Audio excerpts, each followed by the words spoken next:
বেসরকারি বিশ্ববিদ্যালয় United international university ইউআইইউর এক শিক্ষার্থীর উপর হামলার অভিযোগ উঠেছে। বুধবার রাতে রাজধানীর বাড্ডা সাতারকুল এলাকায় ঘুরতে গেলে হামলার শিকার হন তরিকুল ইসলাম নামে ওই শিক্ষার্থী।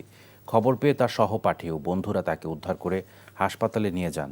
সম্প্রতি বিশ্ববিদ্যালয়টিতে ভিসির পদত্যাগের দাবিতে হওয়া আন্দোলনে সক্রিয়ভাবে অংশগ্রহণ করার কারণে এ হামলা হতে পারে বলে ধারণা ভুক্তভোগী ও তার সহপাঠীদের।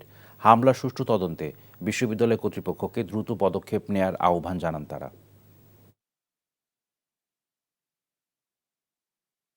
পিছন থেকে দুইটা ছেলে এসে অতর্কিতভাবে আমাকে হামলা শুরু করে এবং বেল্ট দিয়ে আমাকে আমার পুরো পেট মেরে একদম লাল করে দিয়েছে। আপনারা যদি দেখতে চান, আমার পেট বেল্ট দিয়ে মেরে আমাকে মাটির সাথে শোয়া ফেলছে এবং সাথে সাথে আমাকে গলায় খুর মারতে লাগছে।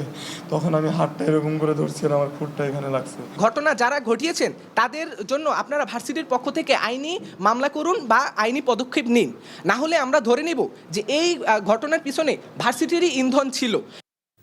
বান্ডেল থাকলে প্রতি সেনমানিতে টাকা বাঁচবে। বিকাশ সেনমানি বান্ডেল কিনে জিতুন প্রতি লেনদেনে।